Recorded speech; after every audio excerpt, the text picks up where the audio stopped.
Hi hello guys, welcome back to my channel ಆರು kicks and vlogs. ಇವತ್ತಂತೂ summer special ಅಂತಲೇ ಹೇಳಬಹುದು. Summer special ರೆಸಿಪಿನ ಮಾಡೋಣ. ಹೌದು, ಇವತ್ತು ನಾನು ಲಸ್ಸಿ ಮಾಡೋದನ್ನ ಹೇಳ್ಕೊಡ್ತಾ ಇದ್ದೀನಿ. ಫಸ್ಟ್ ನಾನು ಇಲ್ಲಿ ಒಂದು ಮಿಕ್ಸಿ ಜಾರಿಗೆ ನಾನು ಅರ್ಧ ಲೀಟ್ರ್ ಆಗುವಷ್ಟು ಮೊಸರನ್ನ ತೊಗೊಂಡಿದ್ದೀನಿ. ಮೊಸರನ್ನೇ ನಾನು ಆಲ್ರೆಡಿ ಚಿಲ್ ಮಾಡಿ ತೊಗೊಂಡಿದ್ದೀನಿ ಫ್ರೆಂಡ್ಸ್. ಇದಕ್ಕೆ ಒಂದು 5 ಟೇಬಲ್ ಸ್ಪೂನ್ ಅಷ್ಟು ಸಕ್ಕರೆ, ಮತ್ತು ನಾನಿಲ್ಲಿ ಸೀಕ್ರೆಟ್ ಇಂಗ್ರೀಡಿಯೆಂಟ್ ಅಂದರೆ ನಾನಿಲ್ಲಿ ಎಸೆನ್ಸ್ನ ಹಾಕ್ಕೊಳ್ತಾ ಇದ್ದೀನಿ. ಇದು ವೆನಿಲಾ ಎಸೆನ್ಸು. ಇದನ್ನು ಒಂದು 3-4 ಡ್ರಾಪ್ ಆಗುವಷ್ಟು ಅಷ್ಟೇ ಹಾಕ್ಕೊಳ್ತಾ ಇದ್ದೀನಿ. ತುಂಬ ಹಾಕ್ಕೊಳ್ಳೋಕೆ ಹೋಗಬಾರ್ದು.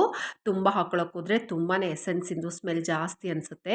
ಈಗ ನಾನು ಇದಿಷ್ಟನ್ನು ಮಿಕ್ಸಿ ಅಲ್ಲಿ ನಾನು ಹಾಕ್ಕೊಂಡು ಚೆನ್ನಾಗಿ ಬ್ಲೆಂಡ್ ಮಾಡ್ಕೊಳ್ತಾ ಇದ್ದೀನಿ. ಬ್ಲೆಂಡ್ ಮಾಡ್ಕೊಂಡಿದ್ದಾದಮೇಲೆ ಈಗ ಹಾಗೆ ನಾನು ಸರ್ವ್ ಮಾಡ್ತಾ ಇದ್ದೀನಿ. ನಾನು ಆಲ್ರೆಡಿ ಮೊಸರನ್ನ ಚೆನ್ನಾಗಿ ಚಿಲ್ ಮಾಡ್ಕೊಂಡಿರೋದ್ರಿಂದ ನಾನಿಲ್ಲಿ ಐಸ್ ಕ್ಯೂಬ್ಸ್ನ ಏನೂ ಹಾಕ್ಕೊಂಡಿಲ್ಲ.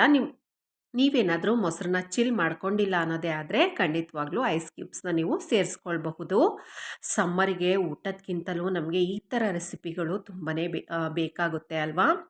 ಈಗ ಮೇಲ್ಗಡೆ ಸ್ವಲ್ಪ ಗಾರ್ನಿಷಿಂಗಿಗೋಸ್ಕರ ಪಿಸ್ತಾ ಮತ್ತು ಬಾದಾಮು ಸಣ್ಣದಾಗಿ ಗ್ರೇಟ್ ಮಾಡಿ ಇಟ್ಕೊಂಡಿದ್ದೀನಿ ಫ್ರೆಂಡ್ಸ್. ಸ್ವಲ್ಪ ಸಣ್ಣದಾಗಿ ತುರಿದು ಇಟ್ಕೊಂಡಿದ್ದೀನಿ.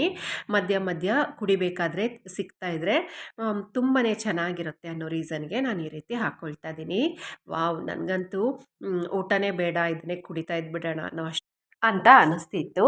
ಈ ವಿಡಿಯೋ ನಿಮ್ಗೇನಾದರೂ ಹೆಲ್ಪ್ಫುಲ್ ಅನಿಸಿದ್ರೆ ಪ್ಲೀಸ್ ನನ್ನ ಚಾನಲ್ನ ಲೈಕ್ ಮಾಡಿ, ಶೇರ್ ಮಾಡಿ, ಸಬ್ಸ್ಕ್ರೈಬ್ ಮಾಡಿ, ಹಾಗೆ ಆಲ್ ಬಟನ್ನ ಪ್ರೆಸ್ ಮಾಡ್ಕೊಳ್ಳಿ.